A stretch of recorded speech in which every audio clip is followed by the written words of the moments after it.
It's Dolls, Toys, and Games Gal, and I am so excited to have finally completed my Monster High Power Ghouls doll collection, which I had thought consisted only of these dolls right here, these 5, but I was wrong, and I'll explain why. This could be a very long review, so I'm breaking it into 3 parts. So, each of the Power Ghouls, let's just show you, have a little picture of themselves. It says Power Ghouls in the top left, a little phrase like charging up the power of justice, their name, Frankie Stein as Voltageous, and then on the back of the box, a little story about them stopping a villain or somehow saving the day. At the bottom of each box, it showcases another of the Power Ghouls, in this case, Catastrophe. Here is Catastrophe's Power Ghouls picture. She is the crafty kitty of chaos. She's Toralei as Catastrophe. And back of the box talks about how Catastrophe causes a big stink with some rotten gargoyle eggs. P.U. And here we have Wonder Wolf, and there is her Power Ghouls picture. And I like how Claudine's breaking out of a wall. She's a howling force for justice. Claudine Wolf as Wonder Wolf. And the back of her box tells her heroic story, which is how she saves a bus full of zombies from being in a sticky situation.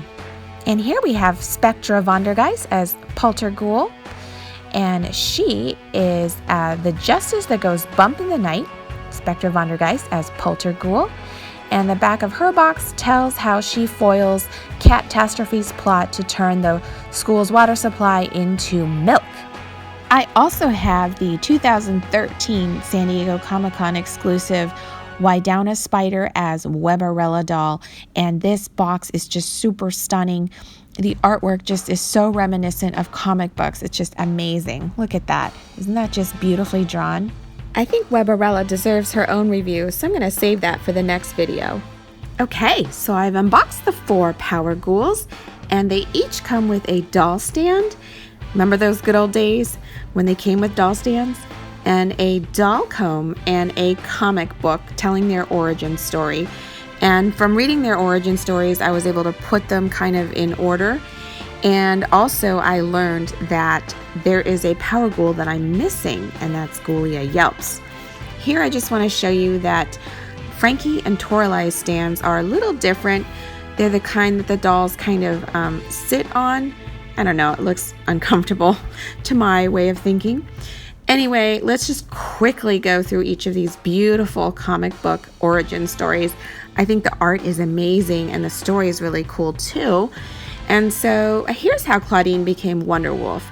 She hears the call while standing in the locker. She answers it. She finds a shield. She passes some tests.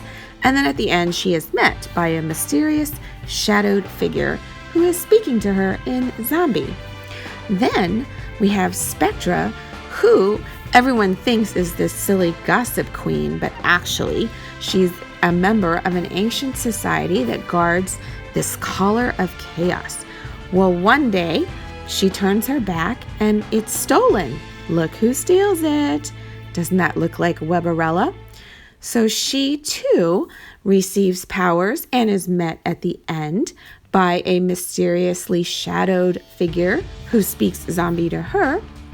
Frankie is in a lab accident, and Frankie goes to Ghoulia for help. Ghoulia then blindfolds her and takes her somewhere, and there you see Claudine and Spectra already are part of the team, so that's how I knew Frankie came third. And they test Frankie, and Frankie passes, and then she is welcomed to the team. Finally, we have Toralei, who's wanted to be a superhero, but didn't think she could depend on destiny or being part of a secret society or a lab accident to become one. So she trains and practices, and then it looks like she's doing some good things. She catches the notice of the Power Ghouls. Look at Claudine's eyes. And then here it says she gets an invitation from the leader of the Power Ghouls, Ms. Deadfast, to meet with them. However, they don't ask her to join them. So she's devastated, and she tricks Webarella into stealing the collar of chaos for her. So let's take a look at Wonder Wolf. There are a lot of things I like about her. Love the neon green streaks in her hair. Love the purple dog collar as hairband. Love the gold earrings in both ears. Love this gold shield with this purple howling wolf and the way that her arm is holding the shield. Love the cute bodysuit. These boots that are superhero boots are amazing. They are gold and they have the purple trim around them. And she's got the purple dog collar, spiked collar, arm accessories.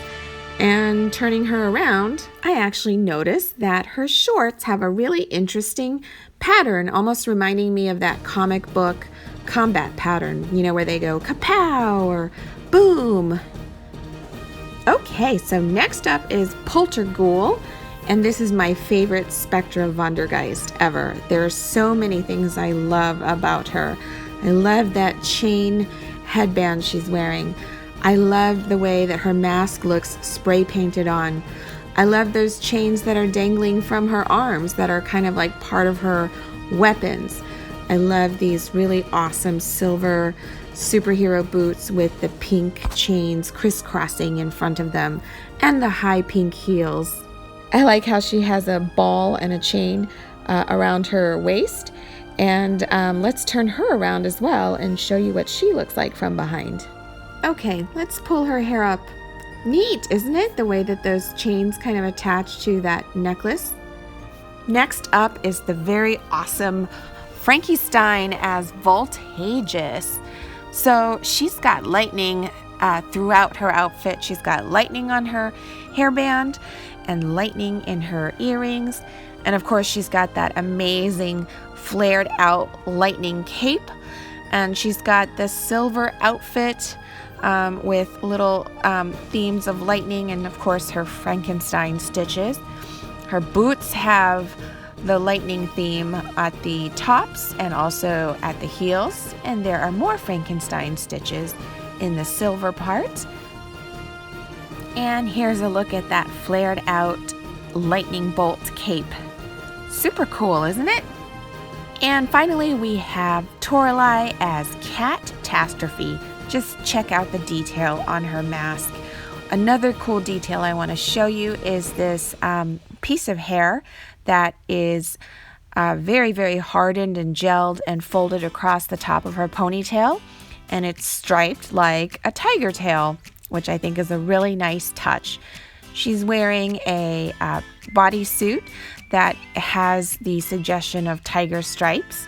And she almost looks like she ate like a bird or something and then attached the feathers to her belt. I don't know, maybe I'm just making that up.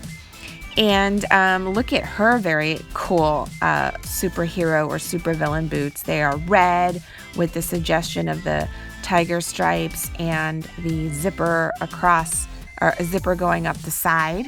I hope you enjoyed this review of these 4 Power Ghouls. In my next video, I will open up and review Webarella, and then, surprise, I will also open up and review, even though people are telling me not to, the Ms. Deadfast version of Ghoulia Yelps, because I just can't resist. So it's time to do some shout-outs. Shout-outs to Delilah Rose and Shia N. Cookin. Thanks so much for watching my videos, and stay tuned for part 2 of our Power Ghouls collection review.